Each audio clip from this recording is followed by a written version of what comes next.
Great, so now we'll open up the floor to questions for all three speakers. And if you're an attendee, you can raise your hand and be called on, or you can type your question in the chat box. Just a reminder to people that when you're typing in the chat box, I think the default is to just address your question to the panelists. So you need to select all panelists and attendees. Otherwise, most people won't be able to see your question. So I'm going to just look through. There's been a combination of questions and comments that came in the chat box. But why don't I grab what looks like a question that hasn't been addressed for Diana. Steve Kowaller asks, are diffusive processes in stars, gravitational settling of helium and other heavies, big enough to impact this analysis? So we didn't consider anything on volatiles because we were just considering refractories. And really what we find is that what changes the radius, because that's the only thing we can measure, right? Mass and radius for now. So the only thing that we're sensitive to is like rock material and iron stuff. And so we didn't think about anything beyond that and the, intrinsic details of the stars. But I can tell you that the iron, for example, needs to change quite a bit to have a change in the radius of a planet. So if you're thinking about processes that change iron by a few percent, or this magnesium by a few percent, that's not going to cut it. It has to be something that really changes the composition of the star in terms of iron to magnesium or iron to silica in a significant way. Does that answer the question? Looks like it does. I had a question for you as well, which is for some of these highly irradiated ones where you would need a very low density iron depleted composition if they have been photoevaporated. Given their irradiation, could they still have some sort of like higher mean molecular weight atmosphere, like a water or carbon dioxide or something, or would basically any type of atmosphere have been stripped off? So let's go back to this one. So at these highly irradiated, the temperatures are so big that even a little bit of water would produce a very massive envelope. And this is something that I discussed earlier, but actually some very great work from Turbot, 2019 is recent and very, very thorough, where he's saying, you can, even from a planet that just has one ocean, if you go through the runaway greenhouse, just that would really inflate the radius. So these planets here, they cannot have water. I haven't thought about carbon dioxide or these other heavier compounds. That is interesting to think about. But how different would they be from water? I don't know. And then we would have to also ask people that do evaporation, because usually evaporation is just hydrogen removal. But more recent work shows that when you remove hydrogen, you pick up all these other heavier elements as well and drag them out. So if you really are efficient at removing the hydrogen, it's quite likely that you remove everything. But the calculations are not detailed enough to really rule, I think, a heavier atmosphere. But so far, what we think is that that's not the case, but it's a good point to look a little bit more into it. Thank you. But why don't we go to a question for Lauren? Elizabeth Adams asks, have there been any long-term dynamical simulations for Kepler-88? She's particularly wondering in the context of it being a precursor to systems with ultra-short period planets. Right, so we did do a sort of medium length N-body integration, which was sort of a few hundred years, but really to test the idea of ultra short period planet formation, right? The difference in age between Kepler-88 and the old stars is like 4 billion years. So we would have to integrate for many more orbits to really test that idea.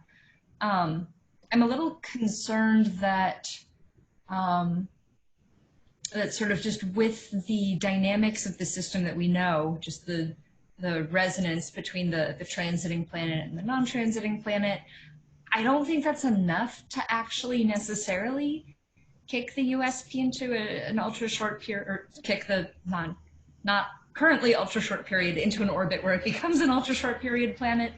So I think maybe some other forcing might be required. I think it's a great idea to explore in future papers. I hope some of the dynamicists in the community will try. Great. We have a question for Natalia.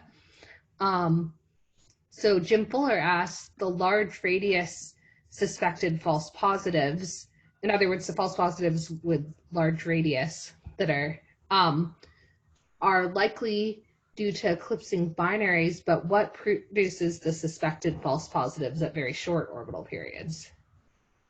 We suspect those might also be eclipsing binaries of things that are at short periods, or often in those cases it could be like a blend from a faraway eclipsing binary that's just nearby in the pixel.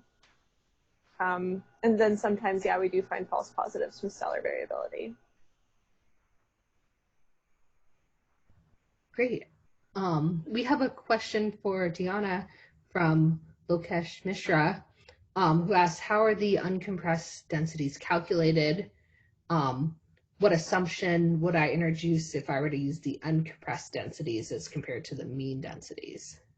So you have to assume something about the amount of iron in the mantle. So I would recommend to use the same thing as the Earth, which is about 10% by mole of iron is in the mantle compared to magnesium. And you have to assume something about the amount of silica or alloy in the core. So you can put 0 or you can put 5%. And then from that, you have an internal structure model that calculates all the structure, basically. So the GitHub repository has already have that in the back end. And it's a fit, basically. And then you get from the mass and radius, the core mass fraction. And you can vary the amount of iron and the amount of silica and see how that affects the calculation of the core mass fraction. And so, yeah, I don't know, does that answer your question? Oh, sorry. We have another question for you, Donna, which is, could you put your GitHub repository in the chat window, a link to it? Yes, I will do that. I cannot do that right away, but I will do that. And if I may, can I just mention something about the comments about Mercury? Yes, please weigh in. Yeah, there was a question, how about really high densities like Mercury, and a discussion that maybe those were collisionally stripped.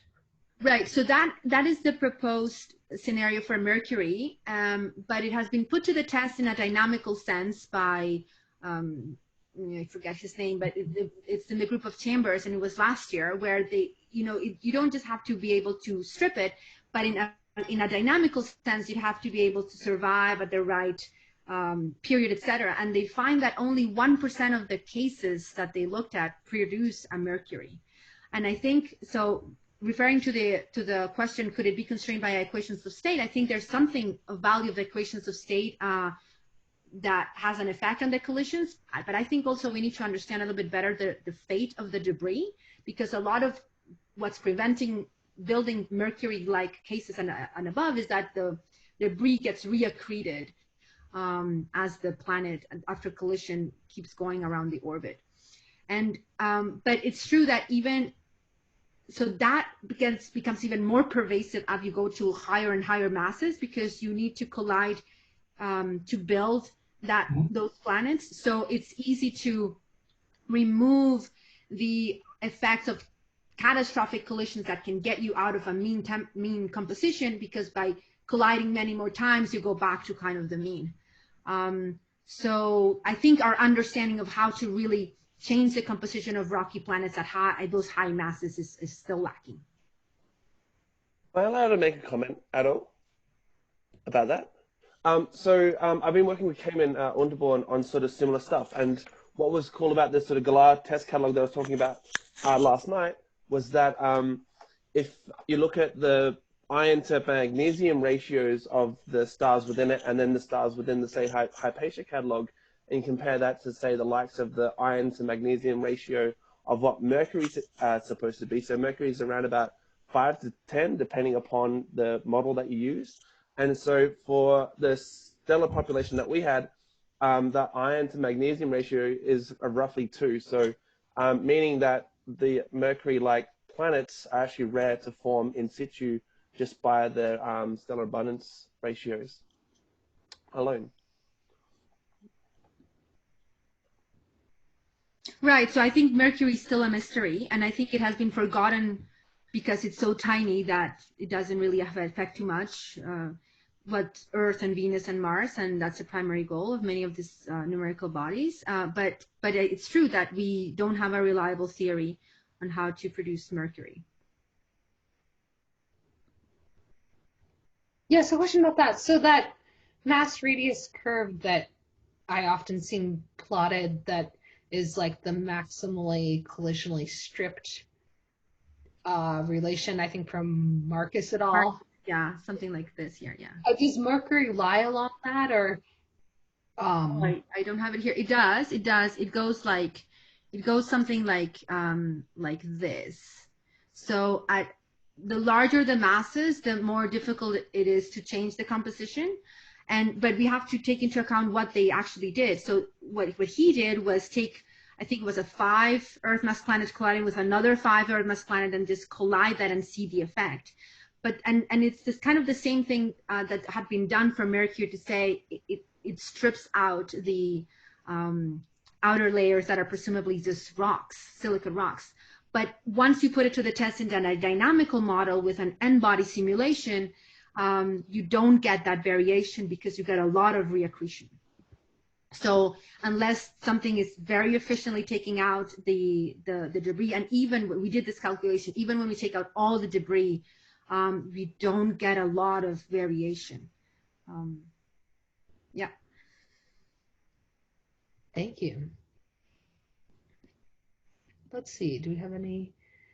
I have a question for Lauren. So, Lauren, you modeled the n-body effects for the radial velocities too. Were there any planet gravitational interactions that affected the RV data, or were those too small to be detectable with just the RVs? Thanks, Becky. You know, I didn't look into that in great detail. Qualitatively, the properties of there was the one planet, the giant planet that perturbs the transiting planet, where we could actually measure the properties from both KTVs and RVs, and that's the one for which really there would potentially be a difference between looking at just a Keplerian orbit versus the n-body modeling. I don't think we actually did that particular direct comparison, but qualitatively, the properties of that planet were the same with either our Keplerian or the full n-body model. Thank you. So I just put the link to the GitHub for those, and it's in the chat box. I think it just went to me, but I put it. Sorry. Okay. I think you're right, yeah. Yeah, other questions for our panelists? I have a I'm question. curious. Go ahead. You can go ahead. I'm curious whether, well, maybe Lauren or other RV experts could weigh in on the reliability of these very high density planets. So if you did have some stellar noise that was contributing to the RV signal, that can lead to an overestimate of the planet masses in some circumstances. But here there's a large enough number that maybe that's an improbable explanation. But. Yeah, actually, if Diana doesn't mind, maybe I'll speak to Eric's point. So actually, is that okay? Yeah, absolutely. Okay, thanks. So, right, so one issue that comes up in creating a plot like this is which planets you choose to include. So Diana very correctly pointed out that in this sample, the masses and densities at a given radius are going to be biased high. And that's for a couple of reasons. It's not because RVs like magically produce overly massive, signals corresponding to overly massive planets. These are biases made by choices that humans make. So one bias is what I call the publication bias, which is you're getting RVs at the telescope, and you want them to look nice for your publication. So you wait until you get a mass detection where say the uncertainty in the mass is lower than some threshold compared to the mass itself, like say 30% or 25%. And then you decide to submit your paper. So that's what I call the publication bias, where there might be RV data hiding in people's computers related to planets that have lower densities at those given radii that just aren't out in the literature yet. And then another bias is a selection bias that Diana described, which is the choice that that they made for this particular study, which was to look at planets where the uncertainty in mass compared to the mass was 25% or less, right? So that the way of choosing mass precision as a percent of the mass will bias you toward higher masses at a given radius. One way to avoid that bias is instead to make a cut based on some absolute uncertainty in planet mass, like to say we're going to include planets where the mass uncertainty is 2 Earth masses or less. Because as soon as you take out that percent dependence on the mass of the planet you've measured, you end up removing that bias. So it would be interesting to see if tweaking the analysis to do it that way produces a big change. I don't suspect that it will, because this publication bias is pretty bad too. But yeah, I wanted to make people aware of that, so that when you see these planets that come out at like maybe a little bit higher density than you would expect for that radius, like that could be a contributing factor. Thank you for that. I will take you up on let's see if we look at an absolute and report back. Great, thanks, both of you. Did we have another question?